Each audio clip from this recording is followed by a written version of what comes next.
My name's Angelo, and welcome to We Want Picks. Every single week, we break down full UFC fight cards. We give you our picks, our bets, and our fantasy plays. Make sure you like this video and subscribe to the channel so you don't miss any of our content. And we're also giving away $50. Anybody who goes to WeWantPicks.com/bets, signs up with one of our 5 betting partners, and makes a deposit, will get $50 from us. Cash App, PayPal, Venmo, however you want it. And this is brought to you by EarnU.io. EarnU.io is the world's first sports and esports prediction game, allowing you to earn crypto risk-free. Check it out now at EarnU.io. At UFC 274, we have Michael Chandler taking on Tony Ferguson. And this could be a really fun fight. Michael Chandler, 22-7 overall, 3-2 in his last 5, coming off an incredible fight with Justin Gaethje. Tony Ferguson, 25-6 overall, 2-3 in his last 5, and he's riding a 3-fight skid. Michael Chandler's a very good wrestler who likes to strike. He has a ton of power and solid pressure. He has no kicks, but he is absolutely a threat to wrestle. If we look at his short UFC career, he knocked out Dan Hooker ridiculously quick, and then he won that first round against Charles Oliveira. He almost finished Charles Oliveira in that first round, but then he was finished himself in the second round, and now he's coming off that absolute war with Justin Gaethje, where it seems like his chin has come back. Like, he got hit hard and often and dropped and survived. His chin held up. He literally did the Kimbo Slice backyard where he put his hands down, put his chin out, and Gaethje went pop, pop, and he just get a walk forward. He was just zombie mode. It was incredible. Yeah. No, it was his chin, and his chin held up, which is why I think a lot of people like him in this fight. Tony Ferguson, he's coming back after a year layoff, and he's bringing a 3-fight losing streak with him. He looked like an unstoppable force when he was riding a 12-fight win streak loaded with submissions and TKOs. Style-wise, he's an active striker with a wide array and a wide variety of different strikes. He does not have a ton of power, but he breaks people with his constant pressure. He landed 104 strikes against Donald Cerrone and 115 against Anthony Pettis, and those fights did not see the third round. 115 strikes in 2 rounds. That is absurd. Tony's biggest issue is his head, though. If he's confident and he believes that he will win, then he's going to go out there and put on a show. But I think Justin Gaethje took something away from him, and he's just never going to be the same after that Justin Gaethje fight. Tony Ferguson supporters, I see in the live chat, I saw you in the comment section the other day, you're going to talk about how tough he is, how crazy he is, how he can turn any fight into a war, and how he breaks people. But that's honestly how Michael Chandler's been fighting as well. Go watch his trilogy with Eddie Alvarez. It might literally be one of the best trilogies in MMA. And I think every single thing that Tony does well, I think Michael Chandler does it just a little bit better. Maybe not the striking volume, but he has more power. He definitely has the better wrestling. And he has the same willingness to go out there and watch that Gaethje fight if you're questioning his heart. But Chandler's the pick. I absolutely love that they put this fight together, but man, Tony Ferguson could come out there looking like he did just a few years ago, and Michael Chandler could come out there looking like he did in the Oliveira fight, clean and crisp in the first, and then his chin gives out. So many questions here, and these odds are stupid. Stupid odds. What do you think, Jake? Yeah, the odds are a little bit wide, and people keep forgetting. Tony went on this crazy run, right? And he was supposed to fight for the title. He messed up his knee. Did his own rehab, which is the most ridiculous thing I've ever heard. Came back, looked great.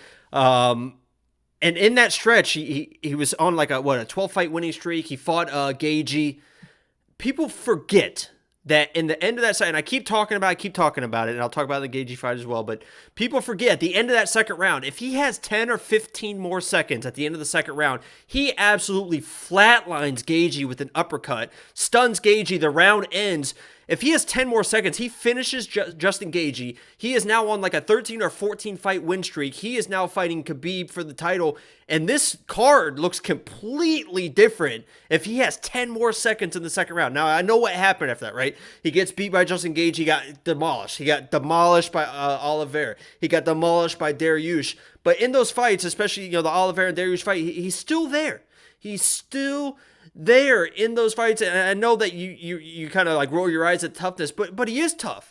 And there's one thing that I kind of noticed on the first embedded video. I don't know if I'm seeing things or whatever, but it looked like there's a cut healing over the eye of Michael Chandler. Very, very small. It looks like it's almost healed.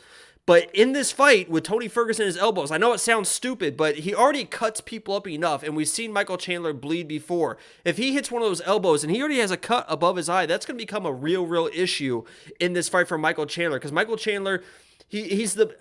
I don't know if he's the better overall fighter in this matchup, but he is probably the better fighter. He's a more technical fighter. He's not going to get as crazy. And the thing that's going to help Michael Chandler in this matchup is his instincts.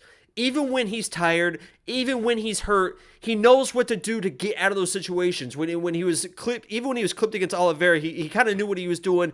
If Tony Ferguson gets him in a bad situation, gets him in a scramble, is trying to get one of those Darce chokes in, Michael Chandler has the explosion and the instincts to be able to get out of those situations. Damn it, man! I picked I picked Tony Ferguson originally, because Michael Chandler does get hit, and he has been clipped, and that Gaethje fight was an anomaly, right? Because every other fight that he gets hit, it seems like he's chinny. He can survive. Even against Oliveira, he was dropped and they stopped the fight, but it wasn't like he was knocked out cold, right? He still was like, let me try to do something in that matchup. Damn, man. I literally picked Tony Ferguson, then I went back to Michael Chandler. I'm picking Tony Ferguson. I'm picking Tony Ferguson. I don't feel good about it. I just feel like it's just one of those weird fights that Tony Ferguson is going to find a situation where he's losing, he gets clipped, there's a weird scramble, and Chandler might find himself in some danger on the ground after some blood is shed. So maybe the elbows make a difference. I'm going Tony Ferguson. I don't feel great about it. I wouldn't follow me. I'm going to sprinkle some money because I think these odds are a little bit wide.